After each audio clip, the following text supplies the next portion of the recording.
हर हर महादेव दोस्तों, नमस्कार। आप सभी भक्तों को हमारे आदि पूजा भक्ति चैनल में बहुत बहुत स्वागत है।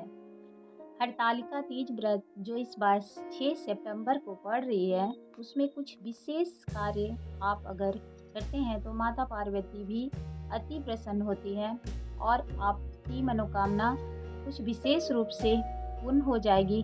तो आप व्रत के दिन माता पार्वती को क्या-क्या पसंद है, उनके अनुसार आप उनकी भोग की थाली तैयार कर सकती है, जो कि बड़े ही दुर्लभ संयोग से इस साल का जो अखंड सौभाग्य का तीज व्रत है, हरतालिका तीज, जिससे हर महिला अपने पति और अपने परिवार की खुशहाली के लिए करती है, सुख समृद्धि के लिए करती है। तो माता पार्वती उन महिलाओं पे अधिक प्रसन्न होती है, जो महिलाएं उनके पसंद की भोग बनाती है और विशेष श्रृंगार, ऐसे भी उस दिन 16 श्रृंगार किया जाता है।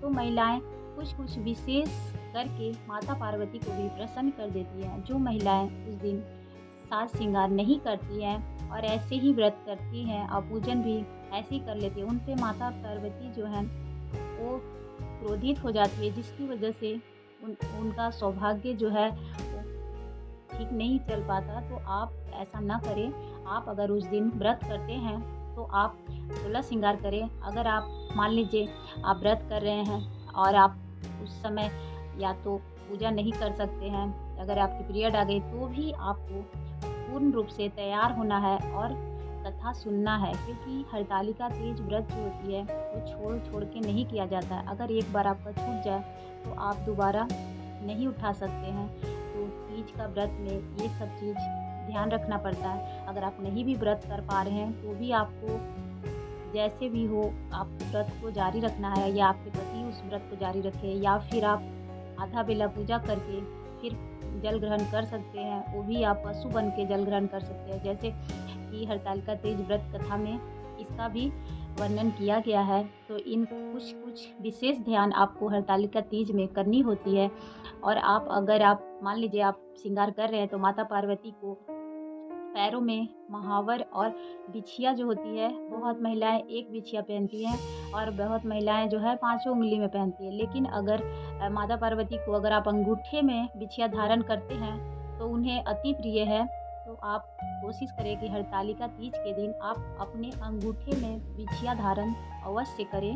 इससे माता पार्वती जो है अति प्रसन्न होती है, भोलेनाथ भी प्रसन्न होते हैं। और आप तीसरी चीज़, आप इत्र ज़रूर लगाएं, अपनी साज श्रृंगार में इत्र ज़रूर लगाएं। और भोलेनाथ को इत्र बहुत पसंद है, तो आप इत्र पूजा में भी शामिल करें। और आप घर में अगर आप हरतालिका तीज का व्रत करते हैं तो भी आप पार्थिव शिवलिंग बनाकर और फुलहरा लगाकर पूजा अर्चना कर सकते हैं।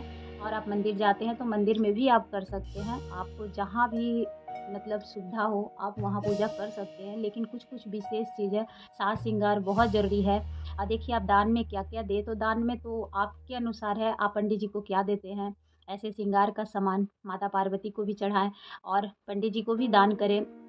जो कि आप साड़ी, कपड़ा या ब्लाउज का पीस या जितने भी श्रृंगार का सामान है, फल, फूल, मिठाई जो भी अर्पित करते हैं, वो भोलेनाथ माता पार्वती को अर्पित करें और आप पंडित जी को दे सकते हैं। तो ये कुछ विशेष चीज़ है जो हरतालिका तीज को करनी होती है। और अगर आप पंडित जी को बिछिया दान करते हैं तो बड़े ही मतलब समझिए जो आपको अखंड सौभाग्यवती तो होंगे ही, आपके घर में धन संपदा की कभी कमी नहीं होगी, क्योंकि हरतालिका तीज व्रत जो है वो वर्ष में एक बार ही आती है और ये भाद्र पक्ष शुक्ल तृतीया को मनाई जाती है। इसलिए इस व्रत का महिमा और भी बढ़ जाता है, इसका महत्व हमेशा ही बड़ी रहती है, क्योंकि ये प्राचीन समय से ही ये मुख्य व्रत के नाम से है। और ये माता पार्वती ने पहली बार किया था, तभी से ये व्रत जो है महिलाओं के लिए अति प्रिय है और अखंड सौभाग्य की प्राप्ति के लिए इससे बड़ी व्रत है ही नहीं। तो आप अवश्य करें।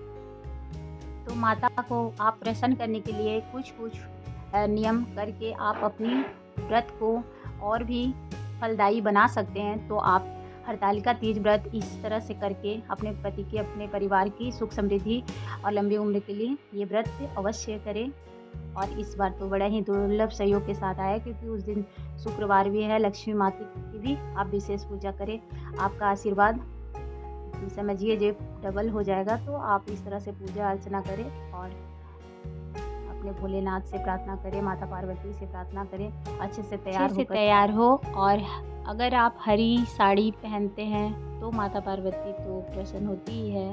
हरी चूड़ी भी रखें और अगर आप हरी नहीं पहन सकते तो आप लाल पीली पहन सकते हैं, इसमें कोई दिक्कत नहीं है, बस काला नहीं होना चाहिए और आप पूरे साज श्रृंगार के साथ आप पूजा करने जाएँ। इस बार की हरतालिका तीज की तो पूजा विधि मैंने आपके साथ शेयर की है वीडियो में, आप मेरे चैनल पे जाकर देख सकते हैं। और भी कोई जानकारी चाहिए तो आप कमेंट कर सकते हैं। अगर आपको हमारी वीडियो अच्छी लगी हो तो लाइक एंड सब्सक्राइब कीजिएगा। धन्यवाद। राधे राधे। हर हर महादेव। आप सभी को भोलेनाथ की कृपा बनी रहे।